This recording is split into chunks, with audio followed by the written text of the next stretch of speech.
leaders of the heads of the thousands who are placed over the whole creation and over all the stars have also to do with the 4 intercalary days, being inseparable from their office, according to the reckoning of the year. And these render service on the 4 days, which are not reckoned in the reckoning of the year. And owing to them, men go wrong therein. For those luminaries truly render service on the world stations, one in the first portal, one in the third portal of the heaven, one in the fourth portal, and one in the sixth portal. And the exactness of the year is accomplished through its separate 364 stations. For the signs and the times and the years and the days the angel Uriel showed to me, whom the Lord of glory hath set forever over all the luminaries of the... So that section of Enoch is packed with a lot of stuff, I think. And it's a section, it's chapter 75 in this version of Enoch. It's the chapter that follows the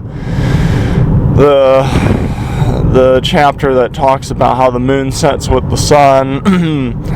But anyway, it's interesting to note that this section is saying the luminaries are rendering service specifically on the 4 intercalary days, the seasonal days, and it's extra service by the sounds of it, and it's time that the luminaries are working, they're rendering service that is not included in the total count of the year.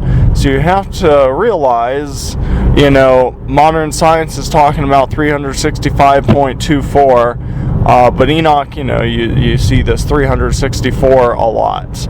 And by the way, in this section it also said 364 stations, not 364 days. So that's positions, north-south movement positions of the sun, I think. So there are 364 stations the sun jumps to, north to south and south to north over the course of a year.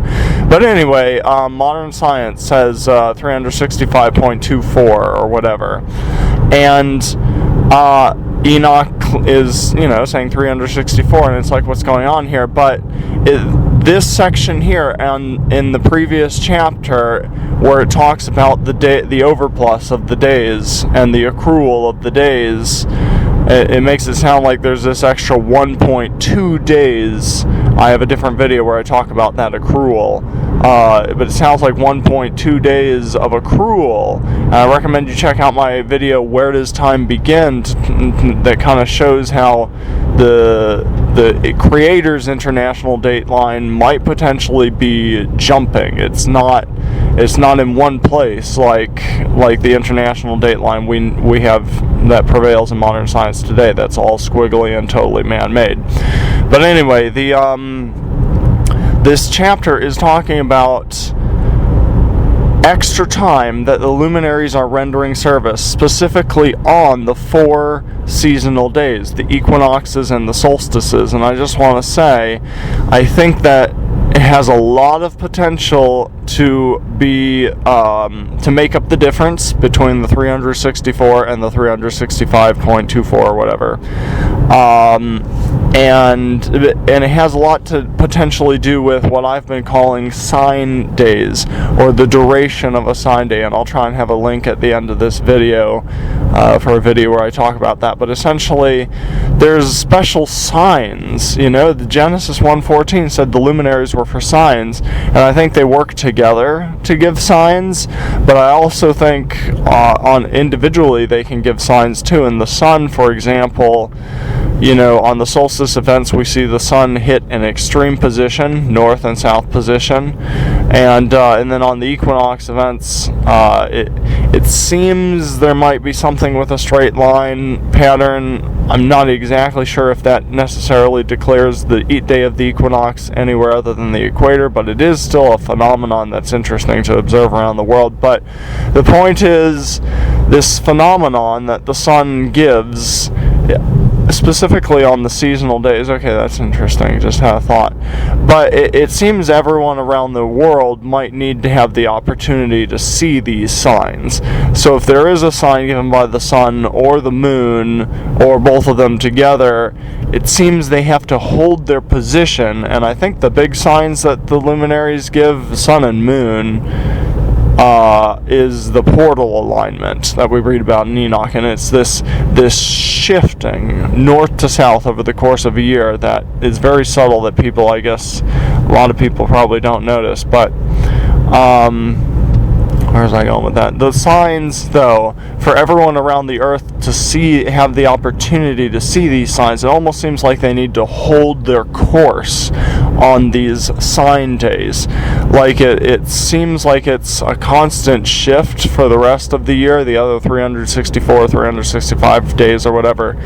But on the seasonal days, if there is a special sign, in order for everyone on earth to have an opportunity to witness the sign, it does seem like the luminaries have to hold their course. I mean, you'll still see day and night, but that's not the cycle I'm talking about. The cycle and the sign cycle is the north-south movement, and it seems logical that in order for everyone on Earth to be able to witness the sign of this north-south movement holding a position on the seasonal day, north-south-wise, like it'll still move east-west, but it holds a position north-south in theory. In order for everyone on Earth to have the opportunity to see that, it seems like the sun or the moon, they need, or maybe even the stars, but they need to render service for more than just 24 hours. And again, you look at the video at the end of this video, I'll have a link, has a picture of kind of the sun moving over a map. But you know, the point of it is, in order for everyone on Earth to have an opportunity to see the sign, from sunrise to sunset, there is literally an overlap of time.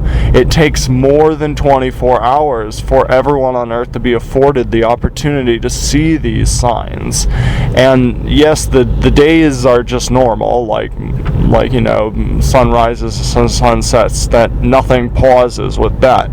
But it's the north-south movement that has it. I think those are the stations, and it holds its position possibly, and it does it for the 4 seasonal days according to Enoch, this section of Enoch specifically. And you know, if it does that, if it's slightly more than 24 hours for each of the seasonal days to render the sign, then that can very easily get you to the 365.24 or whatever, and I'm thinking it might actually be just 0.2. Again, I recommend checking out my accrual video that I did recently.